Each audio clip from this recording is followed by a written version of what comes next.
The darkness in an anthracite mine is different. It's heavy. S.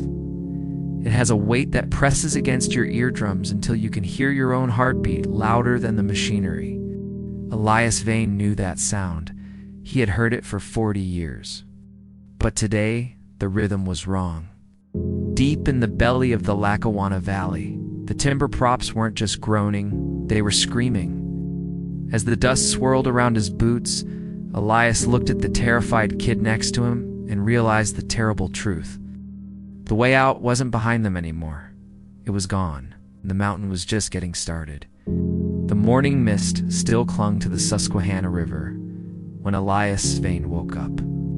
It was that gray, indeterminate time between night and dawn, the hour when the world belongs to the working man. He didn't need an alarm clock. His body knew. Stiffness in his lower back, the dull ache in his knees, and the rattle deep in his chest were the only timekeepers he had ever needed. Elias sat up on the edge of the mattress, his feet finding the cold floorboards of the row house he had lived in since 1974. He listened to the house settling. Down the hall, he could hear the rhythmic breathing of his wife.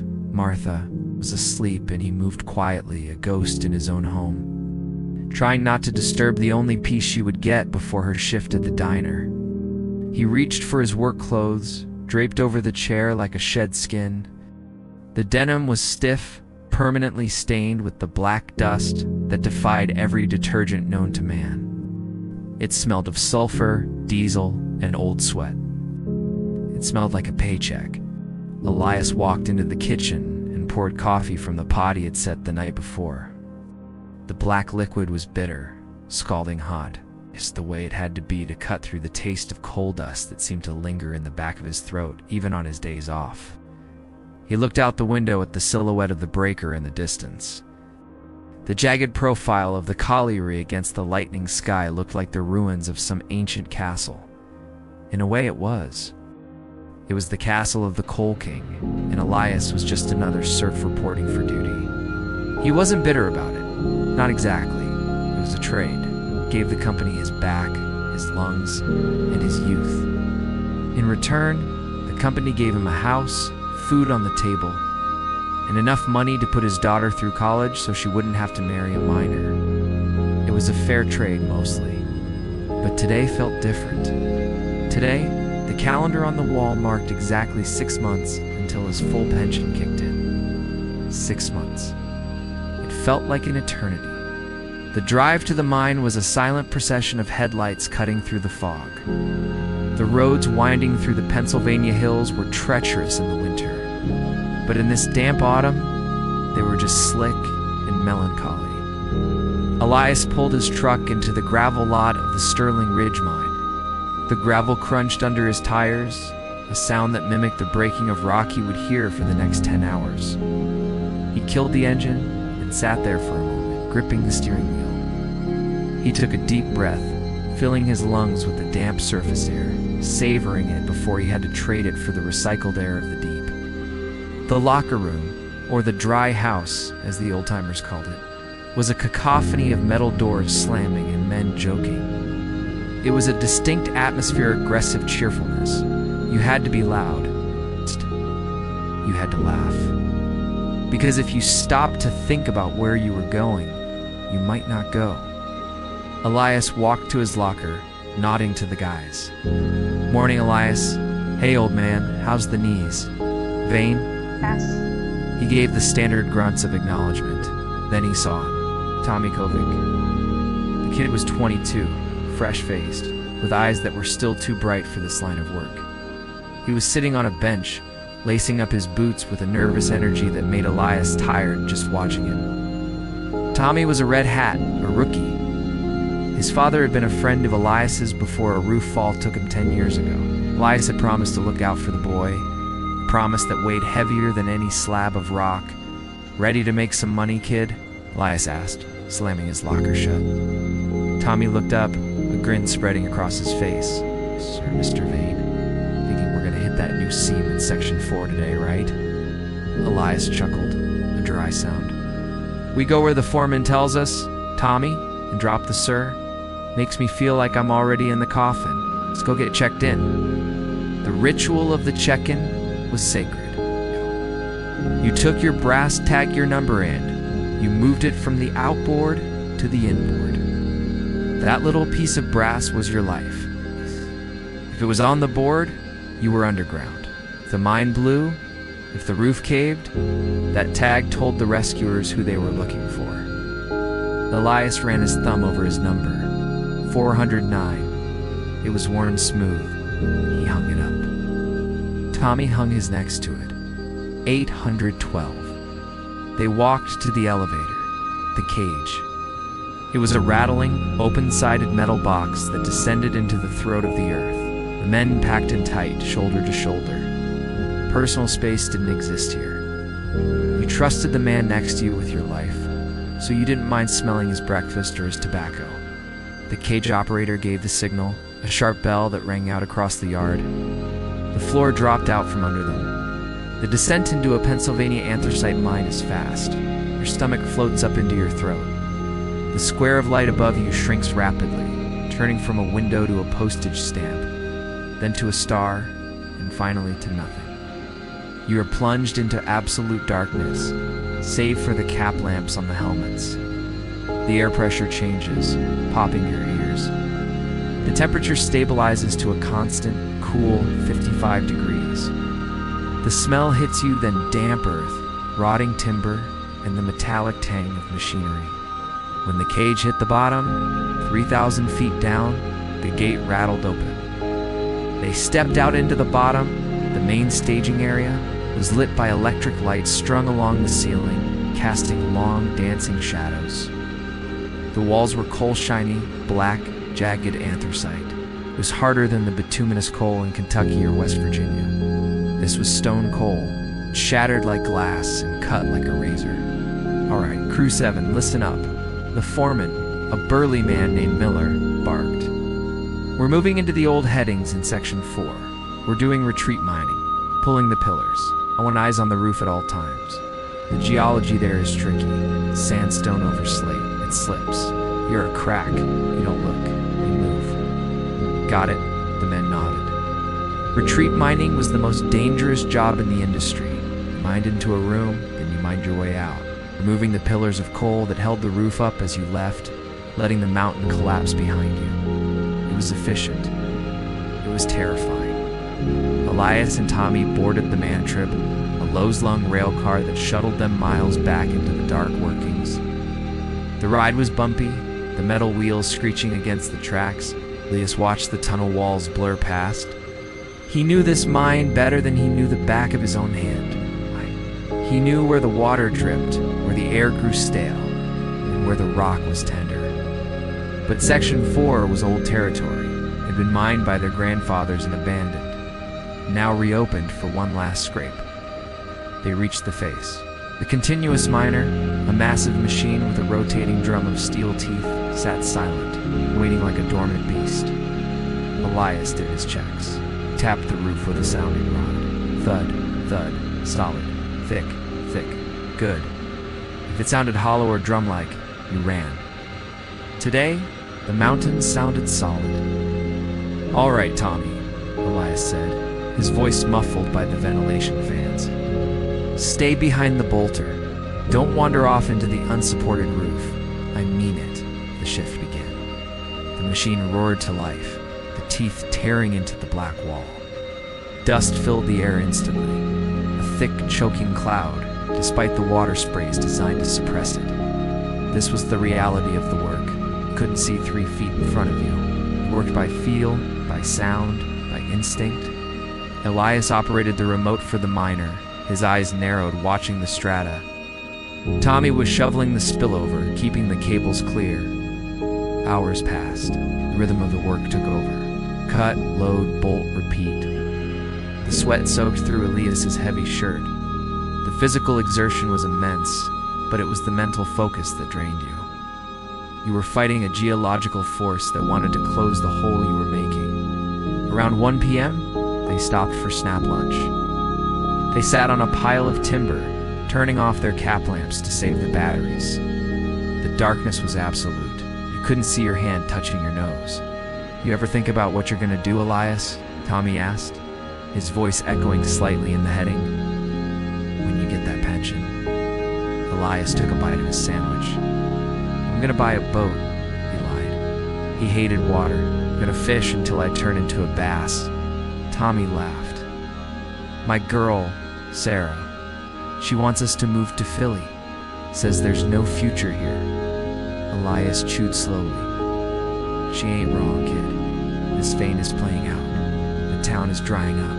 You've got a brain. Use it. Don't end up coughing your lungs out like me. Silence settled between them again. But this time the silence was broken. Not by a voice, but by a sound from the earth. It wasn't a crack. It was a sigh. Deep resonant vibration that came through the floor and traveled up their spines. Elias froze. He knew that sound. It was the bump. The pressure of the millions of tons of rock above them was shifting. Lights on, Elias snapped. The beams cut through the gloom. Get the gear. We're moving back. Tommy looked confused. But Miller said we have another 10 feet to cut. Miller isn't standing here, Elias growled, standing up. The roof is talking. And I don't like what it's saying. He grabbed his sounding rod and tapped the roof. Thump. ... drum. It had changed. In 20 minutes, the solid rock had turned hollow. The layers were separating. Move, Tommy, now. Elias grabbed the boy by the shoulder and shoved him toward the man-trip. He scrambled over the loose coal. Suddenly, a sound like a cannon shot rang out, the snap of a timber prop breaking. Then another. Then a machine gun fire of snapping wood. The mountain was coming down. They ran. The heavy boots felt like lead weights. The dust swirled, blinded them. Keep low, Elias screamed. They reached the intersection, the crosscut that led to the main haulage way. Elias dove, tackling Tommy, pushing him into the relative safety of the crosscut just as the ceiling of the room they had been in sheared off. It wasn't a slow crumble. It was a slam, a massive slab of sandstone, the size of a school bus. Detached and flattened the area where they had been eating lunch seconds ago. The wind blast from the collapse knocked the wind out of them, slamming them against the coal rib. Then silence. Dust rolled over them, thick and suffocating. Elias coughed, pulling his shirt over his nose. Tommy, sound off. I'm here. Tommy's voice was high, panicked. I'm okay. Jesus, Elias, the roof, ... Elias scrambled up, shining his light into the tunnel they had just come from. It was sealed. A wall of rock blocked the path. He shone the light the other way, toward the main shaft. His heart sank. The collapse hadn't just filled the room, it had rippled outward. It was the main heading. Their way out was choked with rubble. The roof support bolts had sheared off like plastic. They were trapped in a pocket, a section of tunnel about 50 feet long, sealed on both ends. We're stuck, Tommy whispered, the realization hitting him. He started to hyperventilate. We're stuck, oh God, ... Hey, Elias grabbed him, shaking him hard. Look at me, look at my light. He forced the kid to focus. Panic kills you faster than the bad air. You breathe slow. You hear me? Slow. Elias checked his methane monitor. 0.5%. Safe for now. But without ventilation, the methane would seep from the coal, and the carbon dioxide from their breathing would build up. They had hours, maybe a day, not weeks. Elias walked to the rubble pile blocking the exit. He picked up a rock and banged on the pipe that ran along the roof. The water line. Clang, clang, clang, clang. The universal miner's signal. 3 knocks. Pause. 3 knocks. Will they hear us? Tommy asked, huddled against the wall. They'll hear us, Elias said, trying to sound more confident than he felt. The seismic sensors would have picked up that bump. They know we're down here. Miller is probably already chewing out the rescue team for not being fast enough. Hours bled into one another. Cold began to seep into their bones. They sat side by side in the dark to save battery power, turning on a light only every few minutes to check the air. The silence was heavy, oppressive. It was in this darkness that the mind started to play tricks. Elias closed his eyes and saw his kitchen. He saw the coffee pot. He saw the list of chores Martha had left on the fridge. Fix the gutter. Call the bank. Simple things. Beautiful things. He realized with a pang of guilt that he had loved the mind more than the chores. He had loved the brotherhood more than the solitude of home. And now the mind was hugging him back, tight enough to crush him. My dad, Tommy, spoke into the dark. He died in the dark, didn't he? Elias sighed. He did, Tommy, but he wasn't alone. I was with him. Tommy turned his head, the movement audible in the stillness. You never told me that? Didn't think you needed to know? Elias said softly. But yeah, we were in a different mind. Similar thing. Roof fall. Ave and suffer. It was quick. Is this going to be quick? Tommy asked, his voice trembling.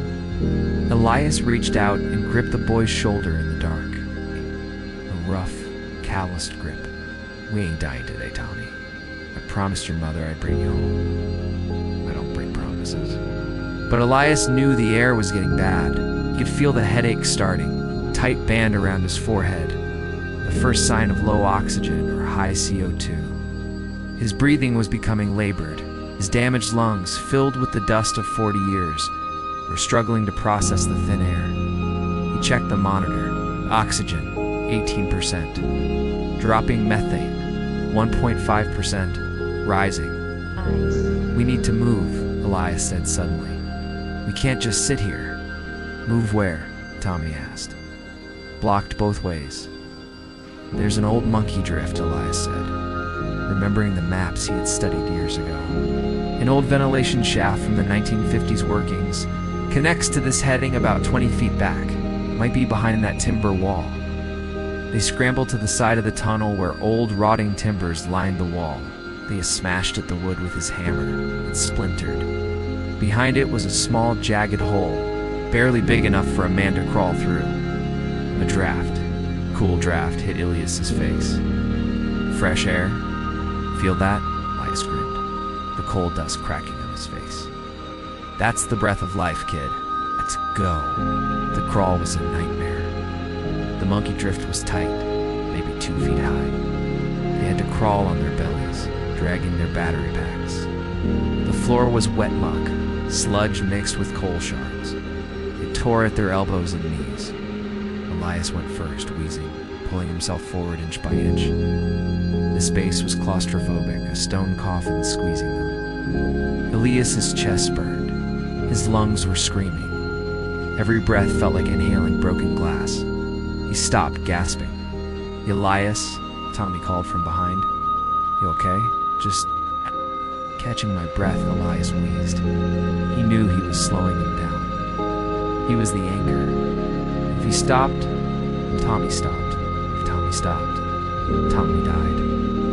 Keep pushing, Elias whispered to himself. One more year. Just one more yard. They crawled for what felt like miles, though it was likely only 50 yards. Finally, the tunnel opened up into a larger chamber, an old pump room. It was flooded with waist-deep water, but the air was sweet. It was coming from a borehole used for power cables. They waded into the water. It was freezing, shocking their systems. They huddled on a rusted metal platform above the waterline. They were safe from the bad air, but now they were wet, cold, and still trapped. Elias shivered violently. Hypothermia was the new enemy.